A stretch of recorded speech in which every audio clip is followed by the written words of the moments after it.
You're watching the first Newshour Debate on Times Now Super Prime Time.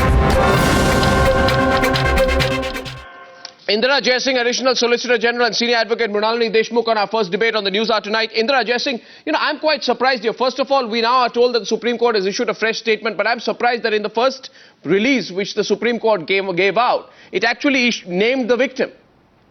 Now, I find that extremely unacceptable that the Supreme Court press release signed by the Chief Justice of India actually named the victim. I'm glad they have corrected themselves now, but may have been too late.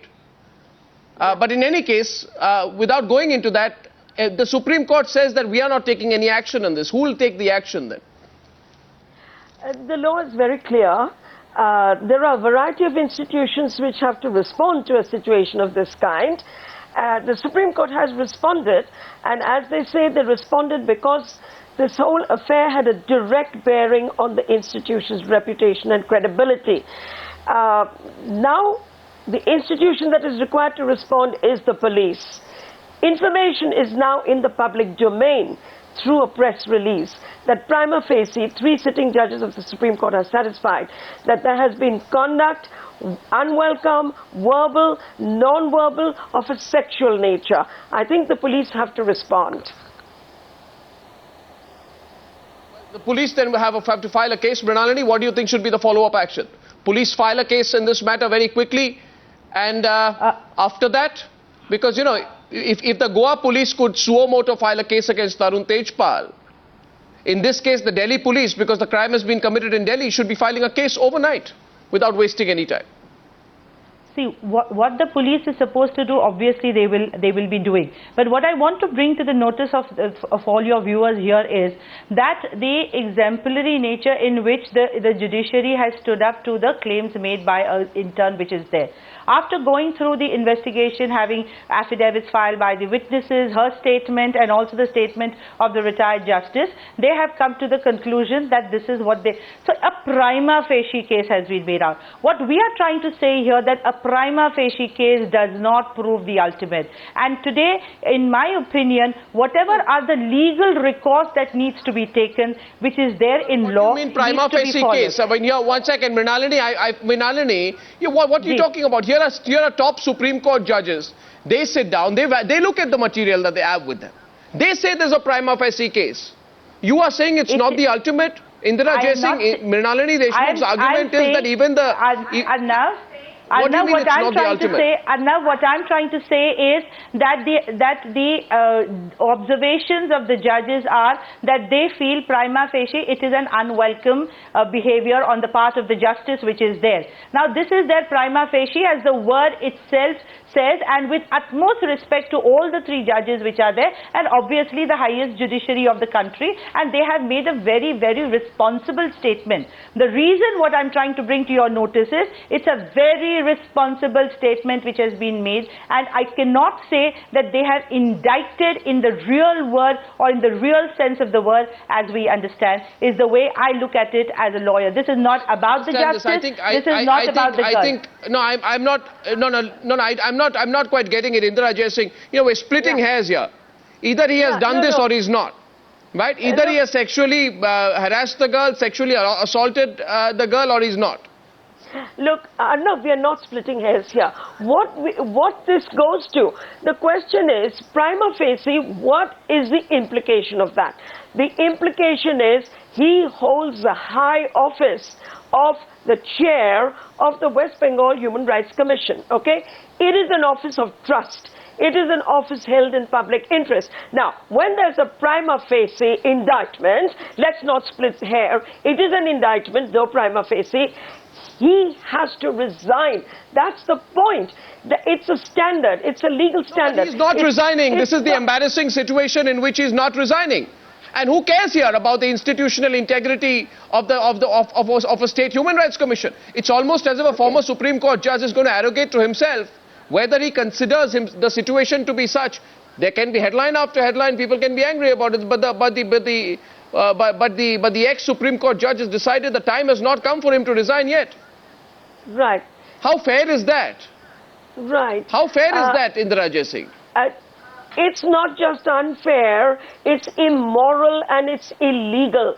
And I'd like to point out to you, Arnab, in the context of similar conduct, alleged similar conduct by a minister, that is the late Vilas Rao Deshmukh, it is Justice Ganguly who, on the sidelines of a seminar, he said that after comments had been made against him in a Supreme Court judgment, it was shameful and disgraceful that he did not resign. I want to ask Justice Ganguly a direct question. Will he behave according to the standards which he sets for politicians? That's the issue here today. Let's be very clear. We are not splitting hair over here. There is a lot at stake, Arnab. Absolutely. And don't tell me, please, Arnab, don't tell me nobody cares for the integrity of institutions. We care. We care a lot. We do not want to throw out the baby with the bathwater. Does Justice Ganguly care? No, I'm saying does Justice Ganguly care? My question is to Mrunalini Deshmukh. If he remains so obdurate, so arrogant, so sure of himself that he's going to decide what his punishment should be and he's got to decide whether he's got to resign, then I'm sorry, but we'll have to ask the question whether the ex-judge himself cares for the integrity of institutions. It seems he doesn't care.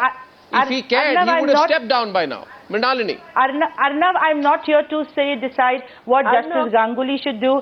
He should do what he feels appropriate in the given set of circumstances.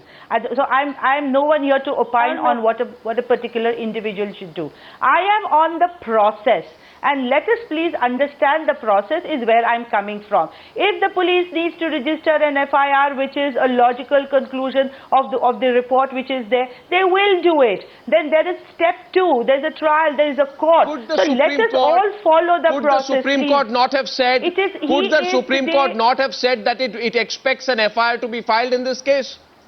Which is exactly what I'm saying. The Supreme Court has said that. The Supreme Court judges have made an extremely responsible statement in the reports that they have given. They have left it to the law to take its own course, and that's where I'm coming from. That what Justice Ganguly should do. One minute. In the case of Tarun Tejpal, Meenakshi, in the case of Tarun Tejpal, it's the Goa government filed the case, and the Goa government police officers went to the victim and recorded a statement. Now, in this case, my simple question is the Honorable Supreme Court, with the utmost of respect, keeping an arm's length distance from this, to say that, it is not for us to decide anything beyond this, it's a matter of an ex-judge? Could the court not have said that the Delhi police should consider filing an FIR in this case? Would that have been too much to expect? That's all I'm asking. I repeat and reiterate that what the Supreme Court has held is an extremely responsible, dispassionate view of what they feel about. No, that's all right. That's all. You're not answering my question. Could the Supreme Court? I am not saying the Supreme Court has done something irresponsible, so that your answer does not hold. All I am saying is, could the Supreme Court have said that since a serious matter like this is before it, that perhaps the Delhi police, considering the fact that it finds prima facie facts against the judge, should consider filing a case against him. Otherwise, because the Supreme Court, it all boils down to an indictment that justice is not done. Indira Jaisingh. Because Arnab, before I respond to you, there are two things I want to say. One is that I hate to make this comparison, but if you compare Tarun Tejpal with Justice Ganguly, I would say Tarun Tejpal at least stepped aside, which we call a paid vacation, okay? Justice Ganguly hasn't even done that, okay? So just look at it, and he's a former judge of the Supreme Court. What kind of standards is he setting, okay? We need to be clear on issues of this kind. Secondly, everything is now so exposed as to what exactly has happened. This is conduct of a sexual nature. It's not some trivial conduct, Arnab. And the point is, he's running, but he should know there's nowhere to hide, He really has to rise to the occasion and resign. Now, to answer your question, what the Supreme Court should have done and should not have done. Look, it's the same Supreme Court that delivered the Lalita Devi judgment. And they have said, information, regardless from where it comes, If it is information of a cognizable offence, the police have to act. Remember the word have to, mandatorily. They have to register an FIR. So there's no question that the Supreme Court is running away from this issue. They've made their position clear as recently as on the 12th I'd only remind you, I'm not saying they're running away, but the Supreme Court has not recommended any further action against A.K. Ganguly, despite taking note of the fact that prima facie there is a case against him. I'm sure that the Delhi police has taken note. I'm sure the Ministry of Home Affairs has taken note. I'm sure they'll act because this is what the court said. I assure everyone that justice will be done in all respect. I am asking tonight, yes, the man is prima facie guilty of sexually harassing an intern. I am only asking, and I think we have a right to ask the Honorable Supreme Court of India with the utmost of respect, we ask, has justice been done? He's prima facie guilty, but has justice been done? That's all we are asking tonight. Indira Jaisingh, Mrunalini Deshmukh, thank you very much for joining me on that chat on debate number 1 on the News Hour tonight.